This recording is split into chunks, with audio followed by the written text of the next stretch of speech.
Hi, gorgeous you, and welcome. It's Kimberly Sumner here from kimberlysumner.com in one of my gorgeous interview series with beautiful women who are time-poor mum entrepreneurs who want to make serious money in their business.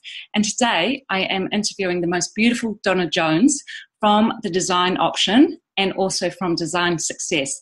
So Donna's here to tell you and share her journey with you, how she has helped to monetize her beautiful expertise. And given still the fact she is a mum with 2 children and she is time poor, but she has done it the smart way. So I'm super excited to have Donna here today. Hi, Donna. Say hello to our audience. Hi, I'm looking forward to chatting with you today, Kimberly, and sharing some of my insights around what's worked for me in my business. Awesome, Donna, because you're an interior designer, is that right? Yes. And so you've taken something that was a passion and a natural skill and something you're really good at and you love doing, but you've also turned that into something beyond, haven't you? Into beyond interior design, because you've actually created a whole new program around that. And that's what I'm excited about, and I'd love you to share the Design Success with women who are, do you want to tell our audience about it? Sure. For the last 17 years, I've worked in the interior design industry, which I've absolutely loved. And I started working with a business mentor about 2 years ago, discussing ways to improve my business, work smarter, not harder, earn more, work less. I had lots of great ideas around what I wanted to do. And this idea developed out of that. So I've always had a love for teaching and sharing and helping other people. Yes. Actually, I did want to be a teacher when I left school, but I didn't get in. Wasn't meant to be your path. You had other things. I did. I went off and did some other things, and then, of course, fell into interior design. But I was really excited when my idea came up to share my knowledge with other interior designers, because in the past, I suppose it's been quite not a secretive, but more of a closed type industry. Everyone works on their own generally, unless you're in a design practice or working for an architectural firm. So it can be quite a lonely business at times. And so the idea around my business is providing a program that supports and mentors and helps people maybe that are struggling with an existing business or just want to start their own business. They've come out of design training. They have all the fabulous skills in the world to share their knowledge, but not on the business strategy side of things. That's super exciting, Donna, because I bet you can relate then. You understand the frustration of trying to do it yourself, right? You come out with all this technical skill, but how do you monetize that? Yes. And also the loneliness factor that is running a business by yourself. Is that right? So you then help nurture, and it's mainly women, right? Or yes. Generally about 80% women, and then help shape them and share your knowledge and your expertise in creating a business through the design option. You're now teaching that through the Design Success. That's right, yes. That's fantastic. So what's your, what out of Design Success do you love most or what makes you want to leap out of bed in the morning? I suppose if I look back on my first year in business with Design Success last year, it's been the sheer delight in seeing these gorgeous women come out of their shell, particularly for a number of them. It is a self-confidence thing. They know they're good at interior design. Yes. But they actually don't quite know how to get themselves out there and let people know that, hey, this is me, this is my business, this is what I'm really great at. Yes. There's all those fears, and I understand that because I've been there as well. I had to start my business and plod along, or at many times fumble along. So for them, it's been seeing them take the module that I've taught, go away, put it into practice, come back to me and say the next week, oh my gosh, that works. Yeah, that works. I took your strategy, I did it, and whoa, look, someone phoned me, or hey, look, I got an email, or look, this person got in contact with me. So that has been extremely rewarding, and there have been some fantastic success stories out of my first 3 programs that I taught during 2015. Some of the girls have taken on design studios, opened a showroom, got their first clients, actual paying clients. That's right. And I had one of my girls, which we called her Free, and she was just delightful and so talented, but she felt that she couldn't charge. She had no experience. So I taught her that, hey, look, you do have a lot of experience. You can charge. And now she's out there doing some wonderful things with her clients too. That's super exciting, Donna, that you've done that. Do you think it's more a woman thing or more a female thing, not wanting to charge our value and not feeling comfortable in that space, claiming that space of asking for what we're worth? Yeah, I think a lot of us have that struggle or that fear and battle around money. And I can say that I'm certainly one of those people. Yeah, absolutely. And this is what I share with my students and part of my program is that at one point I would get to, say I had to have a phone call with a client and I would leave off and it'd be like almost the end of the call and I still hadn't said what my fee was. Right, no. So you want to talk about the money part. I didn't want to talk about the money part. So we talk about that, being true to yourself, being confident. And the more confident you are around stating your value, and I know this is something that you share a lot in your programs, is that once you can confidently state your value, people really respect you. Yes. And actually, the more expensive you are, the more people respect you, I find, which is interesting.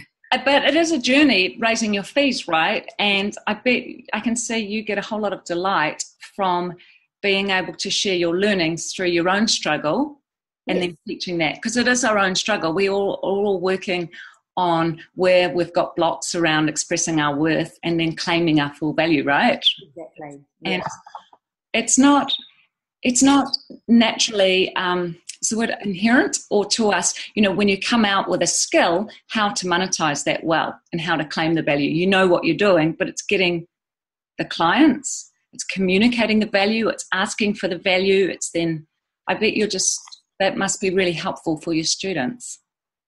It is. And I've found that often when I ask the question, what is it that you struggle with most?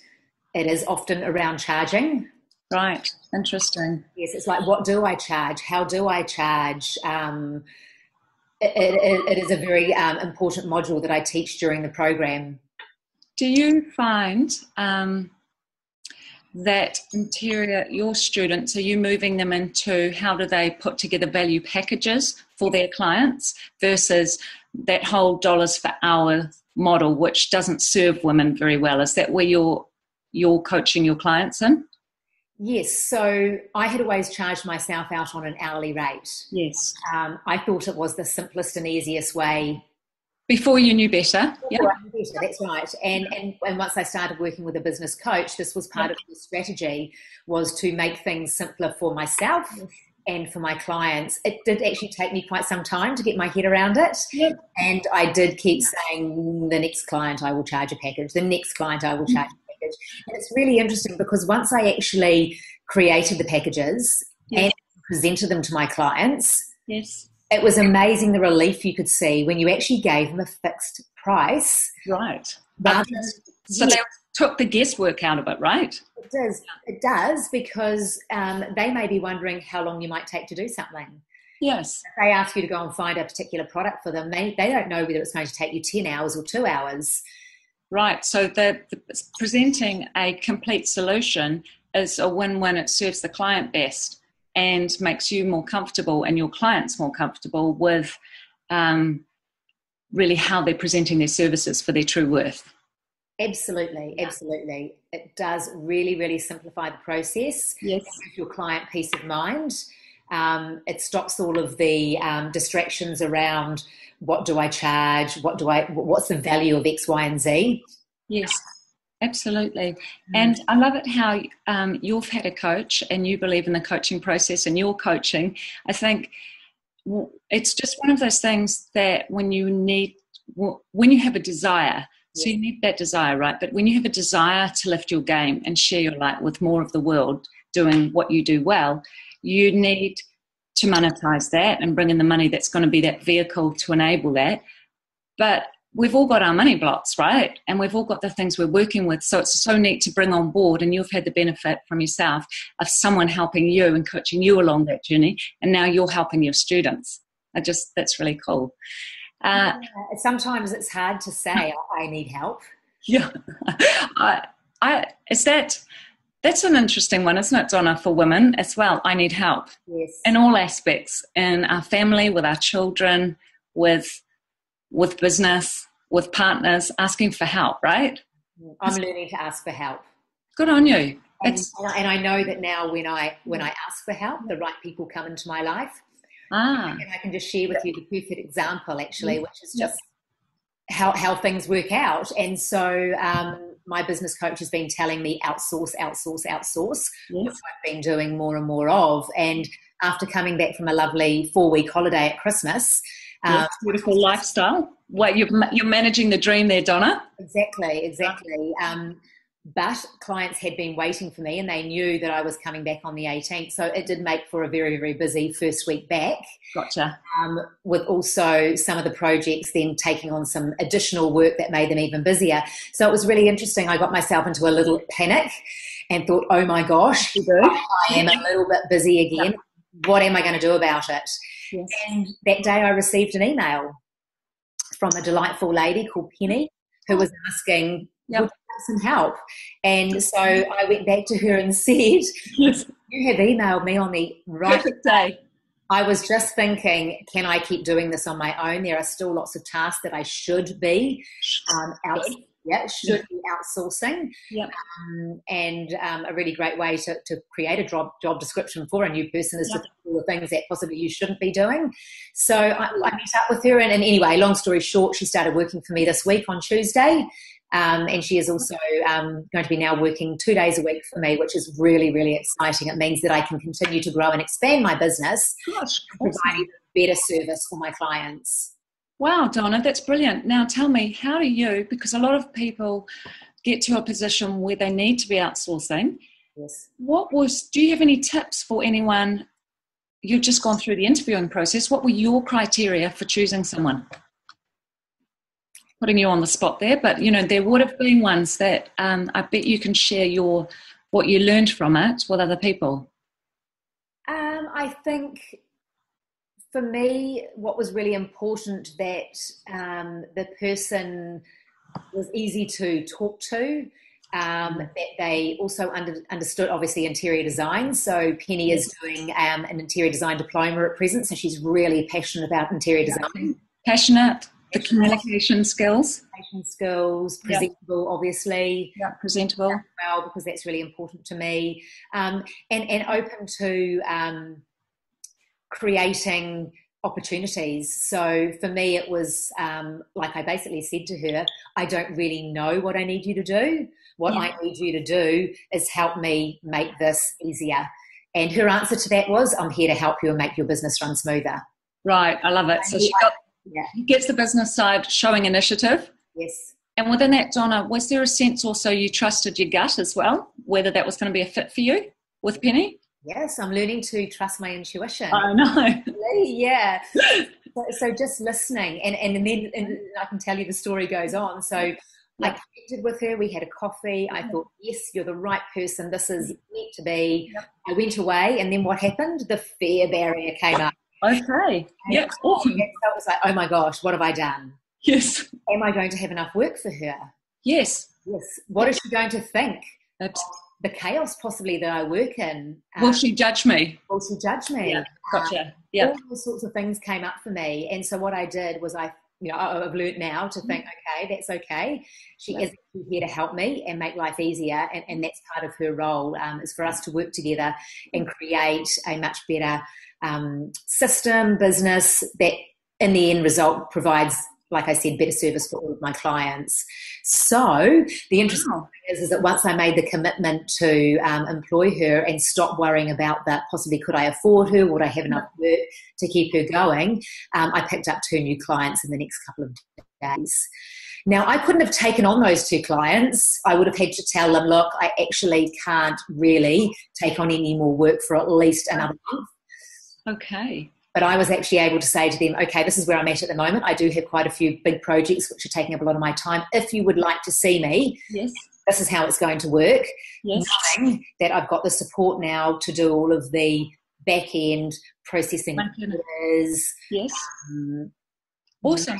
Mainstream or administration type tasks and all those sorts of parts that I'm still doing too many of those things and not having enough time to actually get out there and see my clients, which is what I love doing. You love the client part. I love that, what you've just said, Donna, because too often we believe that we want to grow, but part of us doesn't want to grow because that would just mean more work for us, right? Yes. So you've got these battling forces going on of your subconscious saying, no, actually, I can't work harder. So by taking on board the support you need, you can stretch more, right? And you can share your light more. That's awesome. And you also referred there, Donna, to you love working with your clients. I do. And that's what I want to do. I don't want to sit there placing orders, doing correspondence. It's not my genius, as you would say. It's not genius. No. So tell us about how you have created a model where you love coaching you love being with live clients. So these being your interior design clients. You didn't want to create a model where you were just behind the scenes because you love doing your creative design work, but you needed to leverage your expertise.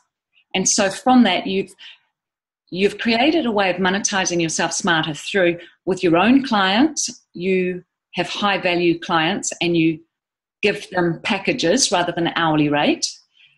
You're not, because your time is so precious to you, if I'm hearing you right, you make sure that you're charging your full worth with these clients.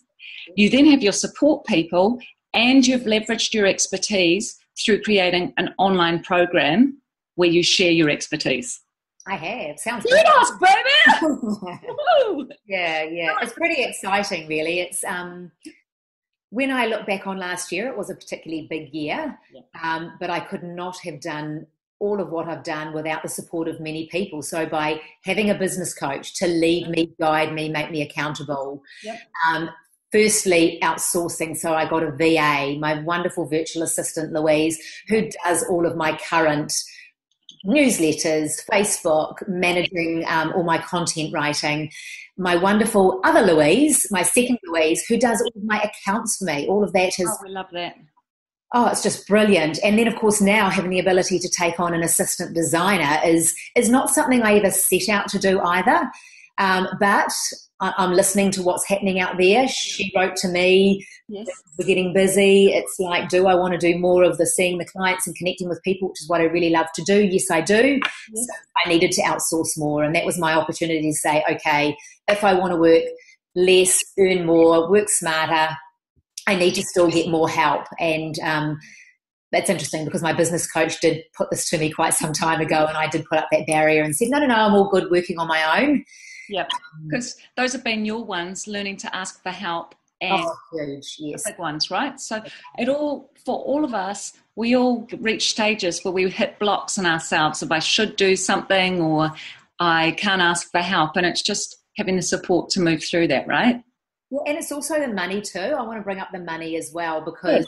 I love talking about the money. Yeah, because it's really interesting. I've never had many issues around money, and I've just completed a wonderful money love challenge with Kate Northrup. Well, did you do Kate's course? Yeah, awesome. Just amazing because I wrote a fabulous blog actually, and people can head over and see that on my website, designsuccess.co.nz, about money and how I had no respect for it. So I've been doing a lot of work around respecting money, learning to show it value, and also around my worth, obviously. I've done a lot of work on that.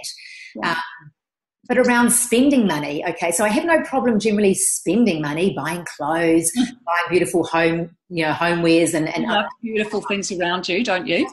I do. And that's one of the reasons that I work, is I do love to travel, buy nice things, and having a job and working in something that I love enables me to do that and enables me the freedom. But when it comes to spending money on things for my business, I think I have had some very serious blocks. Okay, so I think, if I'm going to have to pay someone, that's money that I won't have to spend on myself. That's interesting. Yes. Okay. Wow. But what I've found is the more money I spend on getting people to help in my business, the more money I actually earn. So that's been a really, really interesting learning for me. That's a huge learning. Can you share, was there any particular tip Kate took you through, or any particular affirmation or block clearing you used to help you work through that? I had already started working on this with my business coach anyway. Mm-hmm. And I did have some great money affirmations that I was working on. So it was all around the respect for money. Yes. So the money has always come in, and then money will always go out. So the money comes in, and what I do is I make sure I spend it all. Right. And that's interesting because I am married, obviously, so I am the secondary income in the family. So I haven't had to stand on my own 2 feet, if you know what I mean. I haven't had to pay a mortgage, pay bills. Gotcha. So the respect for money comes way back from some very, young beliefs when I was young. I wanted something, I could have it, not because I came from a family with lots of money, but I came from a family where love was buying things for you. Love was making sure you had everything you wanted. Love meant my parents did without so that I could have. Hence, I have beautiful teeth, and my parents had no new furniture. That was the sort of upbringing I had, which was beautiful. Yep. So when I came into a marriage, I felt that I wanted something, so I would have it. You would have it. And because my husband was wonderful, he let me have everything that I wanted, even to the point where I would spend money when I didn't have it. Wow, I'm getting a chill, because it's amazing how your money beliefs that are shaped at such a young age then filter through. Yes. And then you get asked by the universe to essentially step up and start to respect money. Exactly. And so that's what I have done. I created a whole lot of affirmations around showing more respect for money. Okay. So the money may come in. I'm grateful for all the money that I have. I'm grateful that my clients pay me on time. I'm grateful that my clients are prepared to pay, what I'm worth. Yeah, excellent. And I have totally changed my mindset around money and the value of it.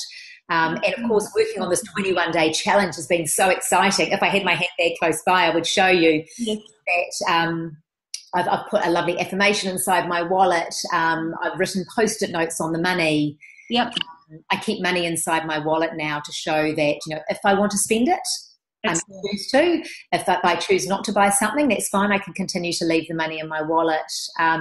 Also, something was really neat that you got us to do was actually tidy out your wallet. So get all those crumpled up receipts out and actually have all your money all nice and smooth rather than screwed up or folded. Only have the right amount of credit cards or cards that you're frequently using. What do you think the benefits are of that? What were they for you, of clearing your wallet out? I am a tidy person, so my wallet was relatively tidy. I know. But I did have folded up money in there, so now I've made my notes nice and flat, but I actually never really used to carry money. That's interesting, because I've done something similar, and I love being in New Zealand. We've just got a new currency or some new notes that have come out. So I've gone and got denominations of a whole lot of different notes. Oh, nice. To the money that I'm wanting to earn, although clearly divided by a multiple. Yes. And they're all nice, shiny, brand new notes. And I do an exercise in the morning where there's a meditation and I'm looking at the money and apportioning it to the things that I value in my life. So it's like a creative visualization process. And I think symbols there and rituals around money are really fantastic. They can really help. They totally can. They totally can. They have for you, Donna. You're doing, you travelled last year. You're in Europe with your family and you paid for that? No, last year was... the year before. Yeah, the year before was an America trip with the family. Last year, I actually had 3 trips last year. Gosh, Donna, wow. I know. And this year, I'm off to Europe for most of April on a big interior design trip. So the money coming into my account obviously has enabled me to do all of those things. And I am paying for all of those things with the money that I have earned. Fantastic, Donna. Which is exciting. The other thing is I always have money in my account. I love it. I've got a surplus in your bank accounts? Yes. So never to go, I'll share with you, never go under $10,000 in my business account, so that I always have, like I call it now, my buffer funds. That's your buffer. Yeah, because I shared in that blog that, there was a point when I had no money to pay my tax. Yes, and that can be a freak out. I want to just look into that. So someone listening to this, when they're starting a business, might be freaking out. I can't have a buffer in my account of 10,000. Yes. So you wouldn't have got there just straight away, right? It's a step-by-step process. I'm going to have neutral in my account. I'm going to have $50 always there. I'm going to have a 500, then 1,000. And it's taking it really step by step, right? Yes. Absolutely. And something I like as well is doing little automatic payments between accounts, even if they're small amounts for my clients, because you're showing money where you want it to flow. Exactly. And it's having that beautiful relationship with money. Yes. Now, I'd like to ask you, Donna, a bit more about how you ask for help. You are a mother of your children are just finishing off at school? So Trent is 20. Oh, he's 20, so he's finished school? He has, yes. He's second year out of school. And then I have Madison, who's nearly 17. Yep. She has finished year 12, so she's heading to Unitech this year. Wow, okay. So they're in the household. Yes. And you, with your husband, how do you work the whole working, because you're working quite a lot, with balancing the mother load that we're all experiencing? Well, I quite easily have outsourced many of the household tasks. Fantastic. Tell us more and inspire us with that. Yeah, so again, around the household things, I did have some money blocks also around paying for a cleaner. So in the past, we had a really great system actually where the children, one child vacuumed one level of the house, one vacuumed another level, one did 2 bathrooms and so on. Yeah.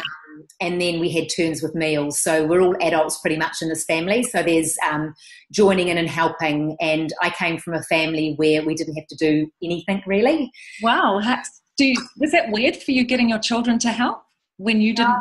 No, not at all. I had no trouble with that actually. I liked the fact that when they were younger, they started to learn to cook and learn to bake. And participate in helping, with meals and so on. So I was always really pro that. Yeah. I was also very determined to have a husband that didn't sit and idle. Because my father never did anything. And no disrespect to my father, he is an amazing father, but my mum was traditional. Yeah, and my mum was a homemaker. She really enjoyed doing all of that, and she did work. Yes. So we came into this marriage with joint tasks, which has always been amazing. So I'm very, very lucky to have an amazingly supportive husband. Yeah. As the children have got older, they've helped more and more. But it got to a stage a couple of years ago where I said, right, I'm working a lot more. No one really wanted to do the housework. And so I paid for a cleaner. Obviously, that was one of my first outsourcing household tasks. Yes. Which is fantastic. Obviously, I'm a perfectionist and I'm slightly controlling in nature at times. It's good to own your weaknesses. And it may not be always to my liking, but that's all fine. And I've learned to accept the fact that it may not always be how I like it. But I'm also learning to ask and leave little notes saying, would you mind doing extra tasks or taking extra care? The meals actually in the last year were organised by my son and my husband. So I generally didn't do any cooking last year as a rule, which was amazing. And we get our ironing done. So that was something that I outsourced last year. Again, I really feel that we're better to pay someone to do those things when we are earning a relatively high dollar value. Yeah. And once I got my head around that, I was totally okay with paying. My husband's maybe not quite so okay. He is more of the, I used to call him tight, but now I call him sensible with money. Sensible and responsible. Sensible and responsible, the opposite to what I possibly was in the past. So as you've become more responsible, that means he can become less in some ways. It frees him up. Exactly. And I think what's interesting is sometimes as mothers, we think we have to do everything for our children, but actually you do them a service by letting them lift up their skill set, right, with cooking and with keeping things tidy. Totally. As they get older. I've been very, very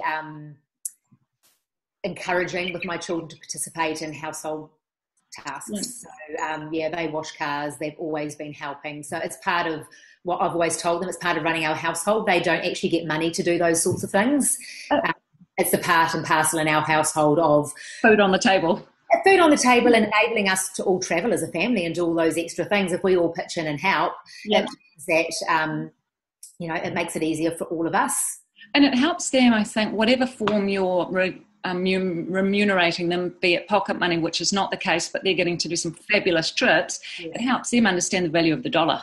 Exactly. And that's one of the greatest gifts you can give your children, is understanding how the value of your time and your energy. Exactly. I think for a lot of women listening to this, they might feel, well, I can't afford to hire all those people. But what I want to point out there, Donna, that it's something that you've done very much in stages. Absolutely. And I know for myself, I got a cleaner when I was in London with my husband. That was the first thing we outsourced, only because it was the only thing we thought about.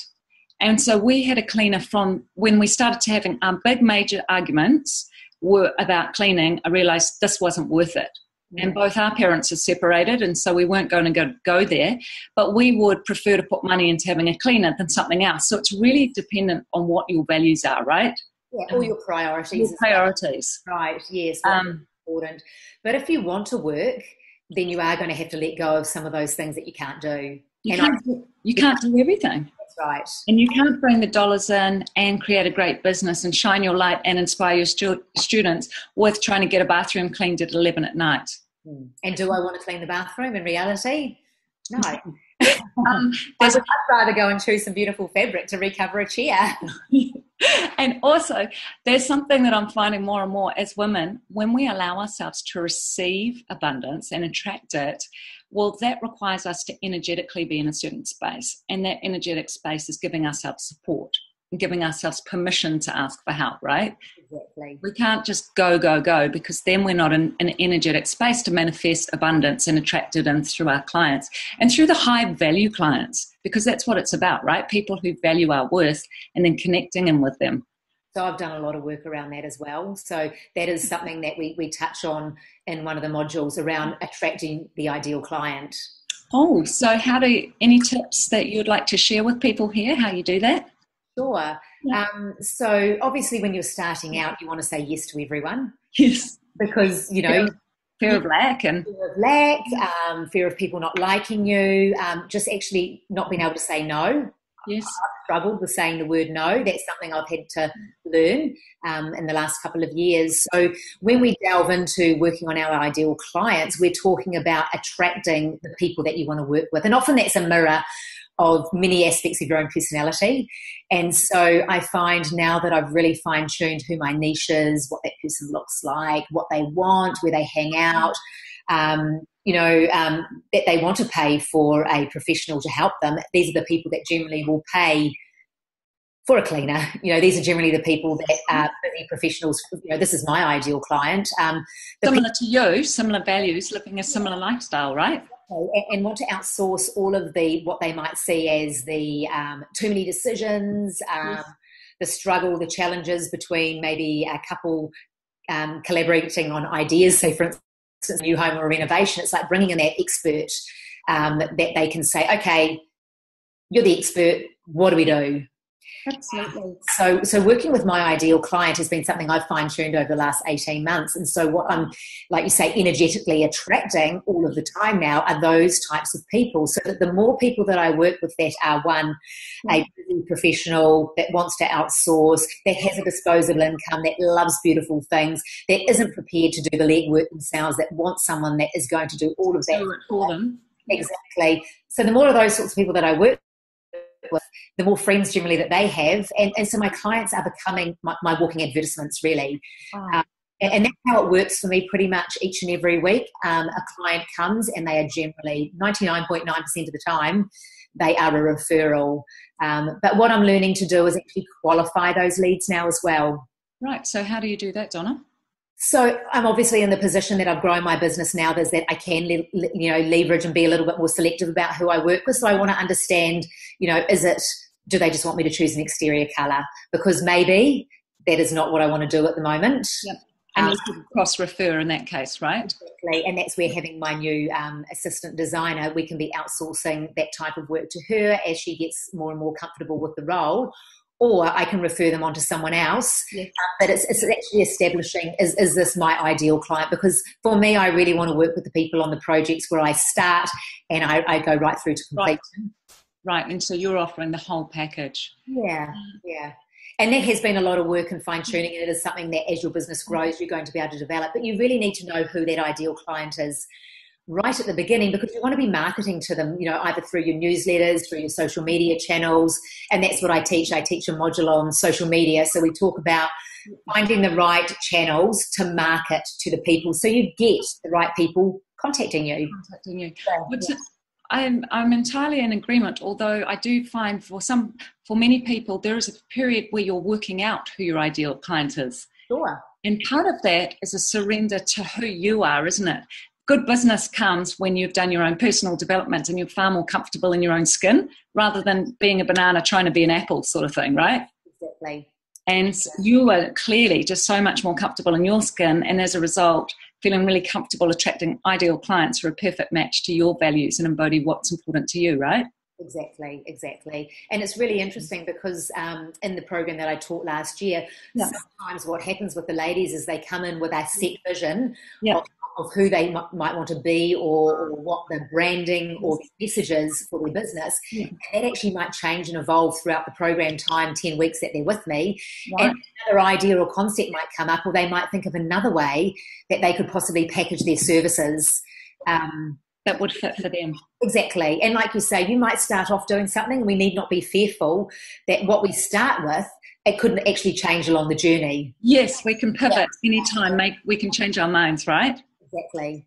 So, Donna, when's your next course starting, your Design Success? What are you offering?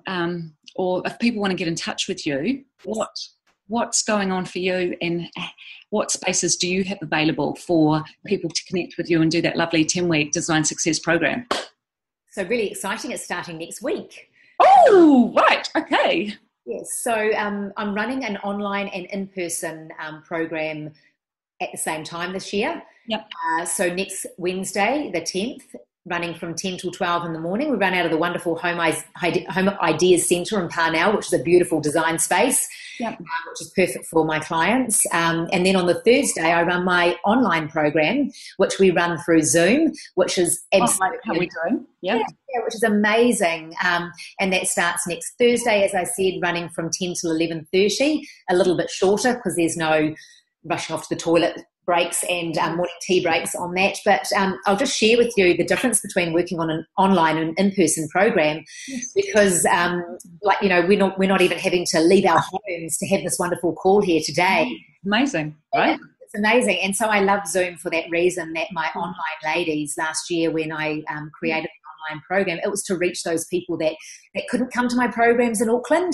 And I had many people emailing me saying, oh, will you come to Wellington? Will you come to Christchurch? I love the idea of your program, but I don't want to travel in person.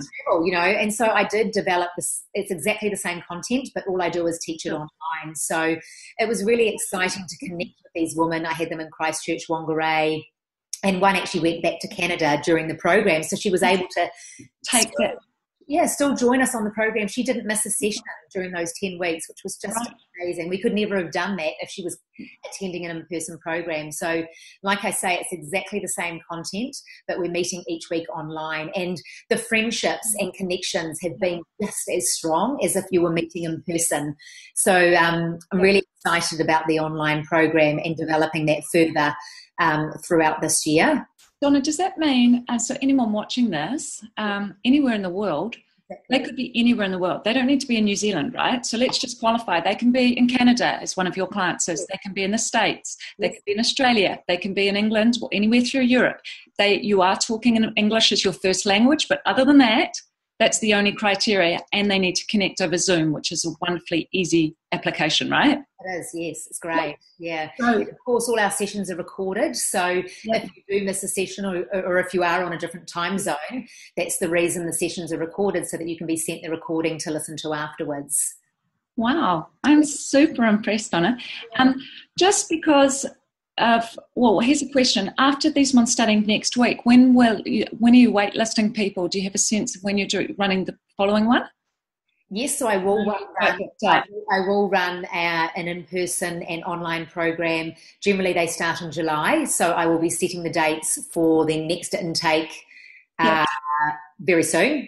Right. They will go up on my website, designsuccess.co.nz. Yes. I do have 2 places left in the in-person program, which starts next Wednesday, and I can take another 2 on my online program. So if there's anyone on this listening to us today that's interested, you can email me, donna@designsuccess.co.nz, and book a free strategy call with me, and I can chat to you more about the program and if it's right for you. Fantastic. Donna, one thing I didn't ask you is, are you working with any clients, not for design, but who are you a design design success clients in a one-on-one basis? No. Okay, so that's not. They're all doing in a group space. And how intimate do you keep the group, or how large? How does it work? The in-person group, I don't really like to go more than 6 people. Okay, so it's very intimate. It is, yes, because it's actually also about building some strong connections, because that's what I'm teaching. It's about building these strong connections so you have your own support community within the interior design industry, because that's something that I feel is lacking. So something that I didn't mention is actually during the programs, you come onto a private Facebook page. So there's weekly accountability, there's weekly support, and there's an opportunity to ask questions and share. And connect in that way. Connect in that way. So it's really exciting. I've been on this morning and a couple of the girls have posted some questions. This is my girls that have graduated. They can then move on to a monthly paid support. Beautiful. Yeah, which is really monetizing that as well too. So you're monetizing your time. So important. Yeah, so everyone that completed my programs has come through into my paid monthly community. So that's where we connect on Facebook. So if you have a question, if you've got some exciting news to tell us, it's just wonderful. So that's where we post our information. Everyone can share their successes. Everyone can share their challenges. Hey, I'm looking for X, Y, and Z. Who can help me today? Hey, guess what? I just got a new client and I'm so excited, but I'm also nervous. Send me some support, send me some love, So that once you graduate from the program, there is that ongoing support from me to help you keep accountable, to help you keep accelerating your business, and to help share and network with other interior designers in our industry. And in time will be around the world. Obviously, at the moment, it is just in New Zealand. Of course, sorry, I was just going to say, and during the program, you've got the Facebook page providing you support while you're on the program as well. Fantastic, Donna. What I love about that is you're offering support for women who have traditionally been in isolation in a very in a business which is quite isolated from each other. You're bringing that together. You're creating cohesion within the interior design industry. I think that's an extraordinary thing, and your clients are lucky to have you. Thank you. Anything else you want to share before we sign off? Actually, what I would like to share is about my vision board. Okay, go for it.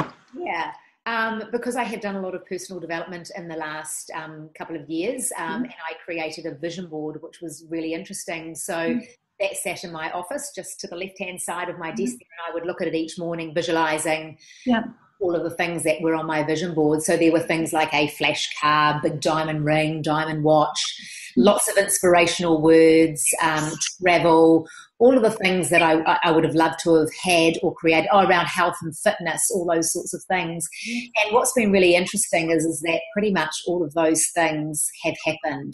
And I've shared this on my webinars. I've shared this information with my lovely design success students. But what's even more interesting is that the things that I haven't got are generally material things, okay? So I haven't got that big flash car that I showed a picture of. I still haven't got that diamond watch or that diamond ring.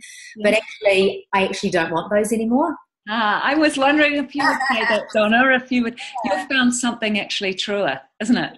I have. Money is the vehicle to sharing your light and feeling that beautiful gift of connection and what you're here to do, right? That's the true gift. It is. And the intimacy that comes and feeling of connectedness that comes when you share what you're here to do with other people. Yeah, and of course, one of my limiting past money beliefs is I thought that money bought material things, and then of course material things, by buying material things, it makes you happy. Yeah. But it's not the case. So my wonderful vision board that I've created this year actually ended up being a lot of words, and I created it in the feng shui template this time, which my lovely friend Natalie Tolliff, who runs the vision workshops, gave us the option to create. And when she mentioned the word feng shui, I thought, hey, I'm really interested in feng shui. I'm going to create my vision board around the feng shui layout this time. And I've got a beautiful vision board. The words just pretty much jumped out of the magazines. When I asked for the right word to be there, I opened a magazine and it was there. So already quite a few of the things, one of the words I put on there was collaboration. Yes. So some of those sorts of things are already starting to happen for me. So it's like you say, it's a matter of putting it out there. Yeah. Creating a space for it to happen. Yes.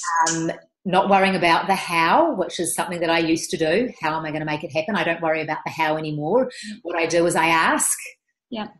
I need help, or I ask when I wake up each day, I say, who will help me today? Or who is it that will help me in my business today? And generally something or someone comes into my life that can possibly help me. And in turn, of course, I'm helping lots of other people as well. So then I can, like you say, shine my light, share my knowledge, and give other women the strength, the courage, the confidence to really get out there and be who they want to be, because this is what I'm seeing with all my wonderful ladies who have graduated. Yeah. And really, it almost brings tears to my eyes when I talk about these women, because from the shy, gorgeous, talented woman that really sometimes was just lacking the confidence, or I suppose just someone behind them to say, you are amazing, you can do this. Yeah. It has been, it just touches my heart. Yeah. That's beautiful, Donna. That's what business is, right? We're just in our business space. This is our space that we touch hearts. We do. Yeah. We're not natural be homemakers the whole time or be on committees, but we touch hearts through our businesses. And I just think that's so cool that you're finding that. I am, yeah. And thank you for sharing that with everyone, because you're doing really well from a success point of view. But in terms of what real success is, you're finding what that is for you. Exactly. And that's what it's all about. So I thank you, Donna, so much for being here with me and sharing your beautiful story. Connect with Donna Jones with Design Success over at her website, designsuccess.co.nz, or if you're wanting her for interior design skills, over at thedesignoption.co.nz. And it's been a pleasure. If you are watching this anywhere in the world and you're not on my blog, you can connect with me. Go over and watch it over at kimberlysumner.com. Thumbs up, thumbs down, in terms of just giving us some beautiful feedback. We love your support. And please connect with me over at Facebook, Kimberly Sumner Happiness Blind Spot, or on Twitter at Kimberly Coaches. It's such a pleasure to have you here with me today. I also am filling places for my next mastermind class, so that will be starting in a couple of weeks. So just let me know if you're interested. There are only a couple of spaces because I keep those spots quite intimate, my group. But anyway, it's a pleasure. Thank you so much for joining us today. Donna and I are sharing a journey together. We're both at different stages of our business. Donna's showing you how to do it well, how it is possible to move from, and whatever your expertise is, area of expertise, that you can monetize it in really smart ways to create the life you want, so that you'll share your light with more people. So I hope that helps, and we look forward to connecting with you soon. Bye for now.